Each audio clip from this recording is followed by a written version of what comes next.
Lex Fridman's story begins on August 15, 1983, before the fall of the Soviet Union in 1991, in Tajikistan, where he was born, being of Jewish descent, before eventually moving and growing up in Moscow, Russia, with his father, Alexander Fridman, being a renowned plasma physicist and future professor at Drexel University. Lex recalls the collapse of the USSR when he was only 11 years old, causing his family to uproot and move to the United States, where he ended up attending high school in Illinois, getting a bachelor's and master's of science in comp sci, and eventually a PhD in electrical and computer engineering at the aforementioned Drexel University in 2014. At Drexel University is where Lex founded his YouTube channel, with a podcast series titled Take It Uneasy with Lex Fridman, with his first guest being Ido Portal, known for developing a fitness method used by UFC fighters like Conor McGregor. Lex, on his website, describes his podcast as a platform for conversations with people who have chosen the difficult path in life, with a focus on fitness and fighting. During this time, Lex also used his channel to clip out and upload lectures from long-form live streams that he found interesting, allowing for ease of access for himself to rewatch and for others online to share his enjoyment. But that isn't where Lex's origins end. The same year, 2014, he would be hired at Google, but ended up leaving the company after only 6 months working there, eventually settling at MIT's Age Lab in 2015 to work on psychology and big data analytics, in reference to drivers. In layman's terms, driverless cars and artificial intelligence. Subsequently, the content Lex was uploading on his channel started to change, starting with a peer-reviewed and published study that Lex authored titled Automated Synchronization of Driving Data Using Vibration and Steering Events. And while I could read you the official synopsis, I have a feeling we'd all have a little trouble understanding exactly what it means. So, from my own research and in simple terms, the objective of Lex's study is to develop a method to automatically synchronize sensors in vehicles. Each of these sensors collects different types of data, like movement, sound, or facial expressions. And because these sensors may not always work perfectly together, the researchers wanted to find a way to make sure that they're all recording at the same time. They found that by comparing the data from different sensors, they could adjust for any differences in timing and make the recordings more accurate. This synchronization method could be really helpful for studying how people drive and using that to create better systems in cars that can assist drivers in real time. The study shows that their method reduces timing errors down to 13 milliseconds, an admittedly impressive technical feat that made the data more reliable for analysis. He uploaded 3 different videos to his YouTube channel to demo their paper. Those 3 videos were Video, Audio, IMU, and Telemetry, uploaded October 28, 2015, which was a general introduction and look at the project at work. Driver Gaze Region Classification in a Tesla, uploaded April 28, 2016, which showed off their program's ability to analyze drivers' eyes to understand how they were feeling. Finally, Detecting Driver Frustration from Audio and Video, uploaded July 12, 2016, which demonstrated their ability to use audio and video of the driver's face and voice to estimate the same thing. Lex's work in artificial intelligence and driver analytics would continue throughout 2016 and up until 2017, where it was announced that Lex, in his capacity as a postdoc associate at MIT, was leading a crack team of computer engineers in partnership with Toyota to work on algorithms for self-driving cars, a subject he was intimately familiar with due to his past work. setting up a camera at a swamped intersection on MIT campus to automatically detect the movements of pedestrians at the micro level as they made decisions about crossing the road, using deep learning and computer vision techniques to convert that raw footage into millisecond level estimations of each pedestrian's body position, analyzing the full body movement of more than 100,000 pedestrians. Another astonishing achievement. Just as interesting and complex is the integration of data inside the car to improve our understanding of automated systems and enhance their capability to support the driver. This includes everything about the driver's face, head position, emotion, drowsiness, attentiveness, and body language. What's innovative about Lex's work is that it uses state-of-the-art methods in computer science and artificial intelligence to study the complexities of human intent grounded in large-scale, real-world data. There isn't much more information on Lex's collaboration with Toyota, but from the words of Collaborative Safety Research Center Director for Toyota, Chuck Goulash, in an interview with MIT news writer Christine Adams, we can assume that the project went well. What is unique about the Age Lab's work is that it brings together advanced computer science with a human-centered perspective on driver behavior. As with all CSRC projects, output from the Age Lab's effort will be openly shared with industry, academia, and government to contribute to future safe mobility. With some distance from this project, Lex also transitioned into being a guest lecturer at MIT, being an instructor for a course on deep learning and self-driving cars, with one of his TAs being William Angle, who you'll remember as a co-author on the paper we discussed earlier. All of these lectures were professionally thumbnailed and uploaded to Lex's own YouTube channel. One of his key projects returning to YouTube was the Artificial Intelligence Podcast, where he had long-form discussions and interviews with some of the foremost experts on AI, both helping to build public discourse outside of MIT and also giving his students additional material to assist in their understanding of the topic.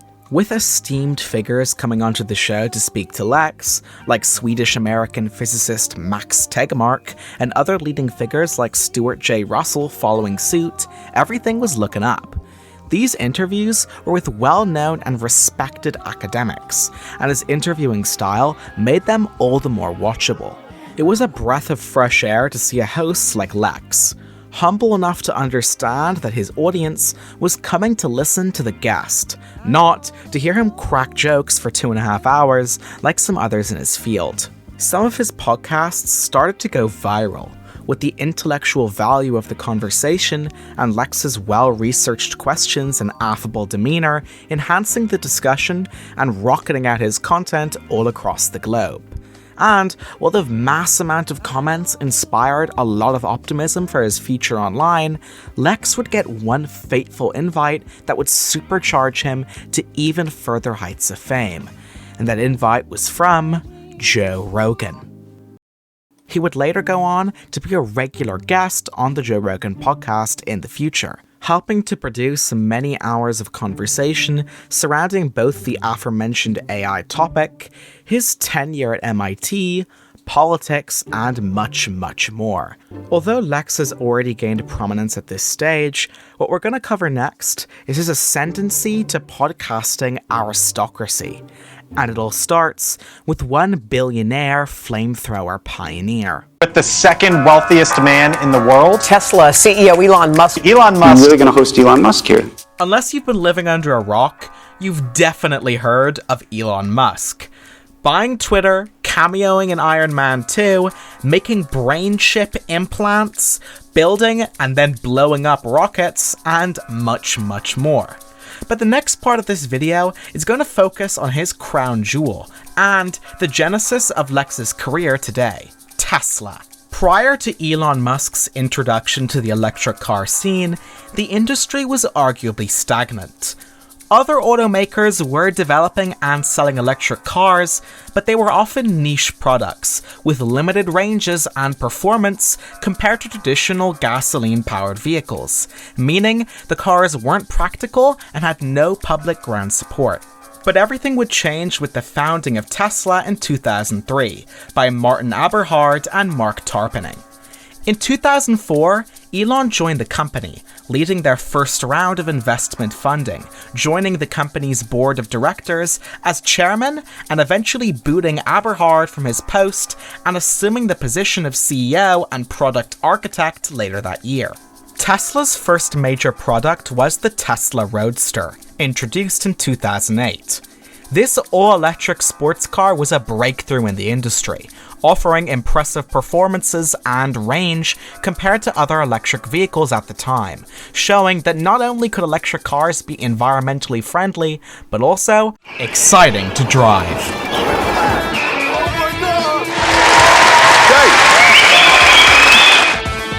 However, it was with the release of the Tesla Model S in 2012 that they truly began to change the game. The Model S was not only electric, but also offered long-range capabilities, luxurious features, and high performance. Its success challenged the notion that electric cars were limited to short-range commuting or niche markets, cementing Tesla as a luxury car experience in the leagues with Lamborghini and Ferrari. Elon Musk played a crucial role in guiding Tesla's vision and strategy, pushing for the development of electric cars that could appeal to a broader market, even putting tablets capable of playing movies and video games at the front of the car. Under his leadership, Tesla expanded its product line, starting with the Roadster and later introducing the Model S, Model 3, Model X, and Model Y. But controversy would soon follow Musk when he introduced an interesting new feature to his Tesla cars: the ability for them to drive themselves. The genesis of self-driving tech at Tesla began with the introduction of Autopilot in 2014, which laid the groundwork for autonomous driving features. Elon Musk's vision for Tesla included the development of full self-driving capabilities, meaning that drivers wouldn't even need to put their hands on the wheel to get to their destination. In progressing towards this goal, Tesla faced significant scrutiny and pushback from regulators and critics, concerned about the safety and reliability of autonomous vehicles. High-profile accidents involving Tesla vehicles that happened to be operating on autopilot intensified this scrutiny, leading to investigations and calls for stricter regulation of self-driving technology. Enter Lex Fridman. These kind of discussions were his bread and butter, and coincidentally, AgeLab, part of the Center for Transportation and Logistics at MIT, launched a new research initiative to investigate the safety of autopilot in electrical cars, which technologies people use or do not use, how people learn and interact with each technology, and which technologies promote safe driving. The initiative was titled Large-Scale Naturalistic Driving Study of Driver Behavior and Interaction with Automation, with Lex as a co-author. It may be several decades before sensors, algorithms, and data collection are sufficiently developed to solve the full driving task. Until that time, human beings will remain an integral part of the driving task, monitoring the AI system as it performs anywhere from just over 1% to just under 100% of the driving. We launched the MIT Advanced Vehicle Technology Study to understand how human-AI interaction in driving can be safe and enjoyable. The emphasis is on objective, data-driven analysis. As part of the MIT Autonomous Vehicle Technology Study, we're instrumenting cars with various degrees of automation. So let's take a look at one of those cars, a Tesla Model S, and look at our instrumentation. Inside the car, we have 3 cameras. One is looking at the driver's face, and that's capturing things like where the driver is looking, the drowsiness state of the driver, the emotional state, and also cognitive load. We have a camera looking at the driver's body, a fisheye lens camera that's capturing the entire body of the driver, including hands. And that's giving you information about whether the hands are off wheel, whether the body is aligned, and further supplementary information about the state of the driver that the face camera provides. And finally, there's a forward-facing camera attached to the windshield that's looking at the forward roadway. And it's capturing everything in the external environment, such as the vehicles, the lanes, and other characteristics of the road. MIT offered Tesla owners up to $1,000 for participating in the study over the course of 12 months, with Lex offering additional information on his website, which is as follows. Privacy is extremely important to us. All collected data is kept secure on MIT servers and can be removed on request. All equipment we install is removable, has a small form factor, and does not modify or damage the vehicle in any way. We collect video from 3 webcams, audio, GPS, vehicle telemetry, steering wheel position, etc. Since some of this data may be sensitive, we offer the ability to permanently delete any of this data. The data collection the study employed is actually quite simple. Installed webcams, looking at the driver and screens in vehicles with autopilot-like technology on, and analyzing the way they used that technology.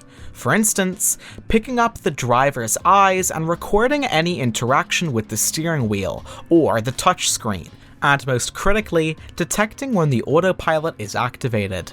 Drawing on AgeLab's program, Fridman and co. started putting together another paper auxiliary to the original that specifically focused on Tesla vehicles and their autopilot technology, presumably out of recognition for the public interest in the subtopic. It was titled The Human Side of Tesla Autopilot: Exploration of Functional Vigilance in Real-World Human-Machine Collaboration. According to electric rider Fred Lambert, by synchronizing all those camera feeds and using an image processing system, which you might recall from the paper we discussed earlier, they gathered over 1,000 hours of data, which they accumulated over more than 30,000 miles in 9 Tesla vehicles. The following is our paper on driver functional vigilance during use of the Tesla Autopilot driver assistance system.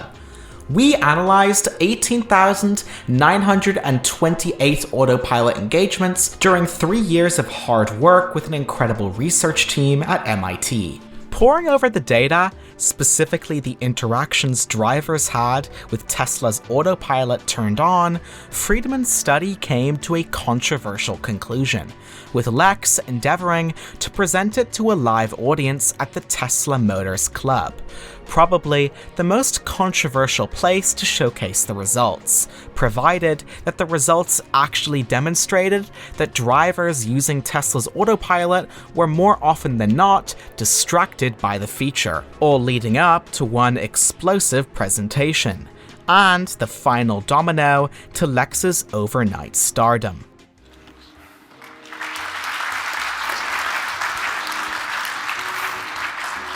People are excited about Tesla as an electric vehicle, but people are also more broadly excited about Tesla as a company that is aggressively pushing innovation in an industry that has historically not been known for that. And that is what is exciting to us, to me, and Autopilot and automation broadly is at the core of that innovation outside of the electric vehicle component. Okay, so here's another. This is one of the people in our study who encouraged us to show.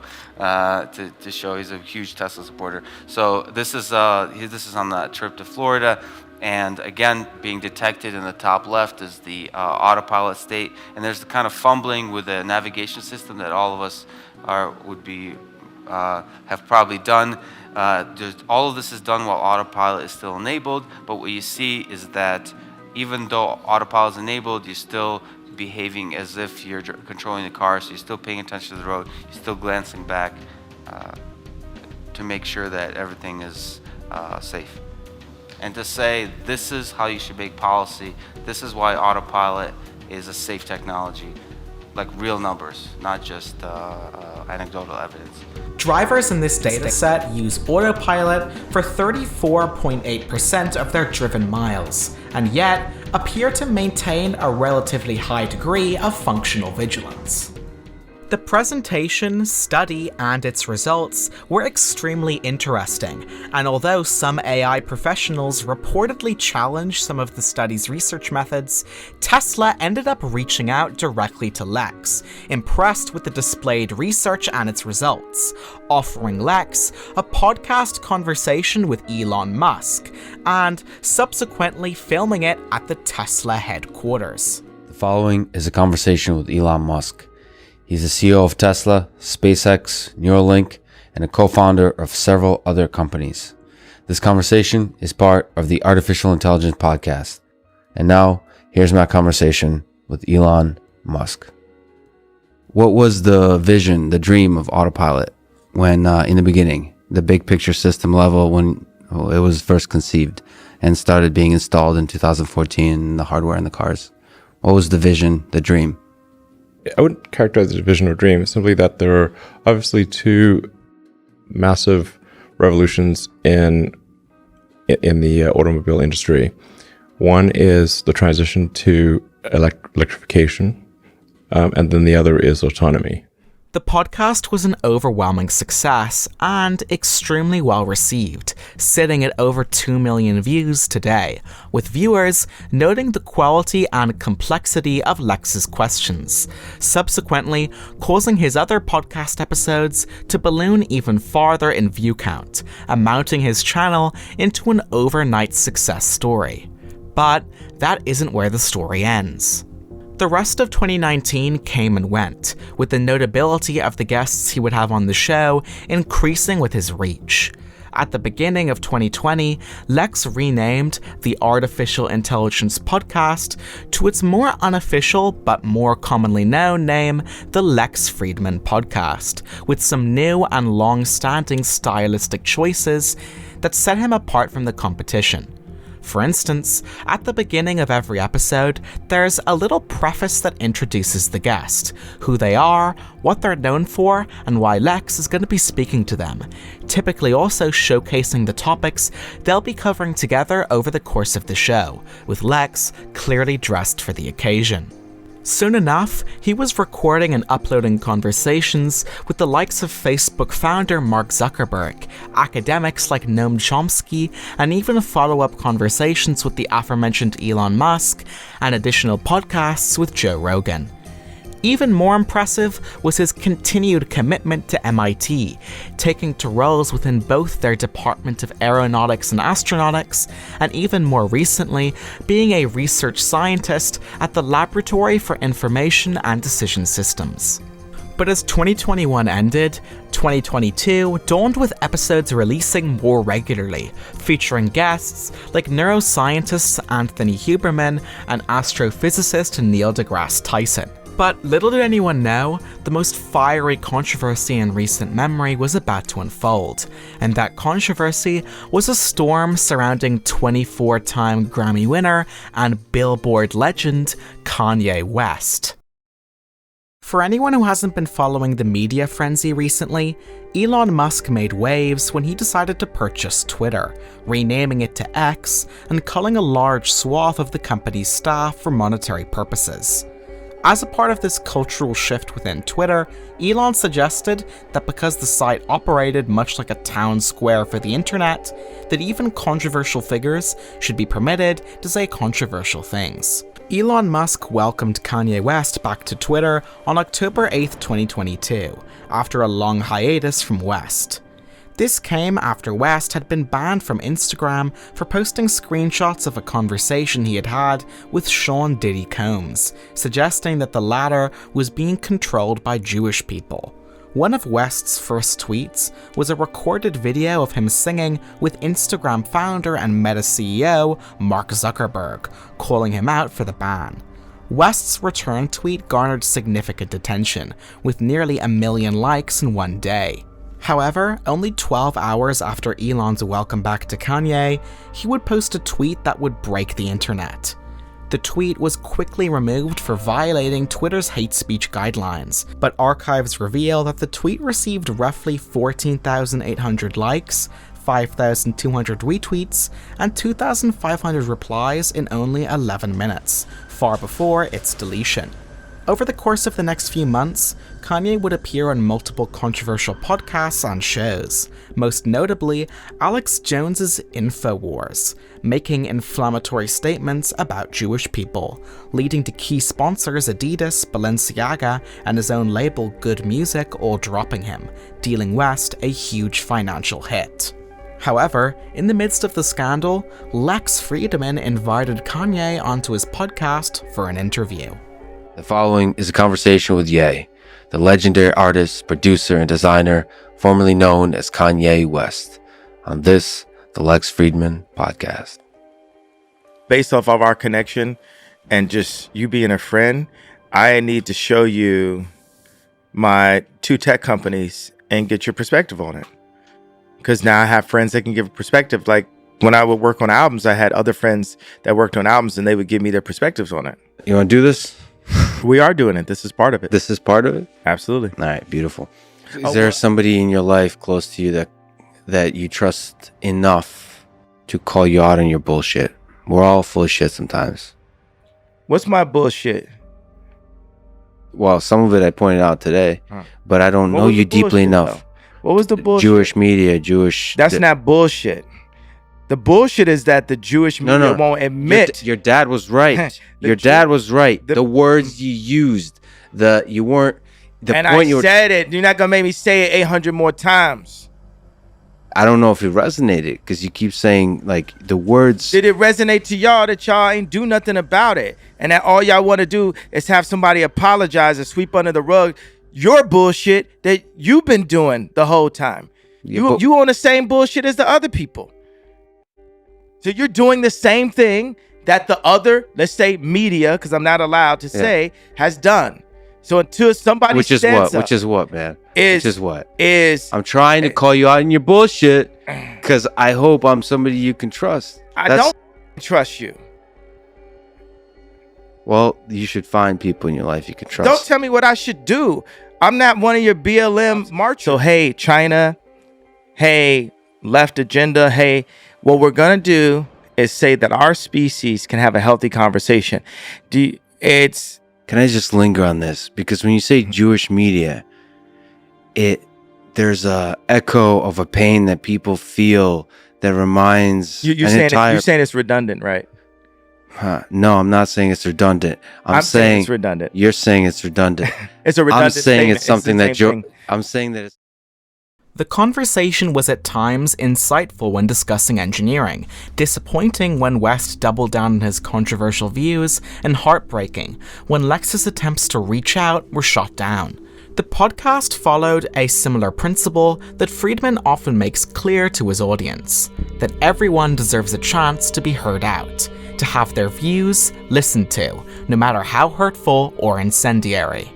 I'll talk with both the left and the right, always with compassion and backbone. The attacks will come, and that's life. Love you all. The podcast quickly found its way into the news cycle, and despite Lex's willingness to confront Kanye with some of his comments, Lex was quickly spun up into the controversy, with multiple articles, which some have described as hit pieces, directly targeted at Fridman's approach to podcasting.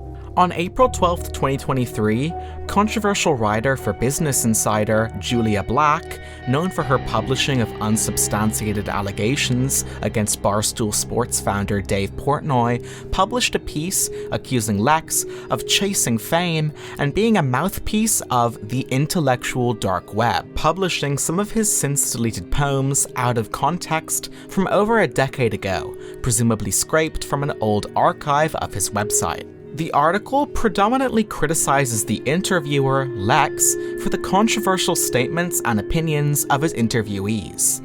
Lex is faulted for providing a platform to notable people with controversial beliefs, despite the fact that in many cases, he actively combats these views on his own show. Julia, in her article, doesn't take issue with anything that Lex himself has actually done, but rather his allowance for others who have committed perceived wrongdoings to have a platform to defend and explain their statements and actions. Ironically, despite taking issue with Lex's platforming of those she deems to be controversial, Black herself reaches out several times to Lex Fridman, the proclaimed controversial subject of her own article, for comment, and, you guessed it, for an interview. But, as it turned out, written statements from disgruntled ex-colleagues and largely passive-aggressive headlines proved to be a difficult sell to his wider audience, which only ballooned larger post-publication of the article, which brings us to the end of Lex Fridman's story so far.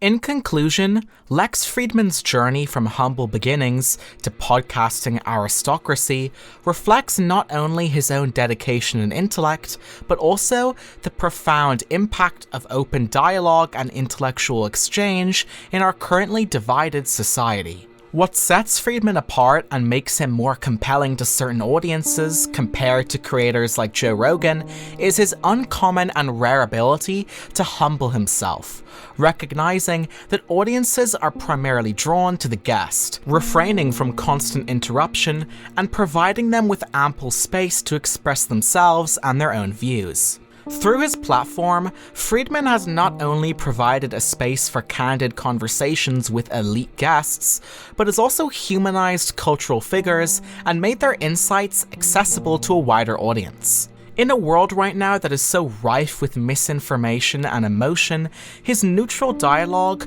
should serve as a model on how to hear each other out. It's fascinating how Lex inspires so much uproarious criticism from others, those who swear on the idea that he's conning us all, and that his seemingly innocent curiosity and kindness is all a facade and a lie. But as his platform continues to grow and evolve, one thing should remain clear. Cynicism isn't going to get us anywhere anymore, and maybe it's time we adopted Fridman's strategy and just tried talking to each other for a while. So, who is Lex Fridman? Well, in essence, he's a sign that we might not have all lost our minds just yet, and that there just might be a long, grueling way back for us all. Thank you for watching, and this is Dingo, signing off.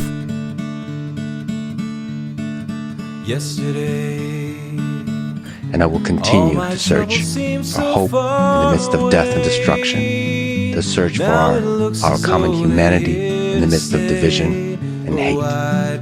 This thing we have going on, human civilization, the whole of it, is beautiful. And it's worth figuring out how we can help it flourish together. I love you all. This is the Lex Fridman Podcast. Oh, yesterday came suddenly. Why she had to go, I don't know, she wouldn't say.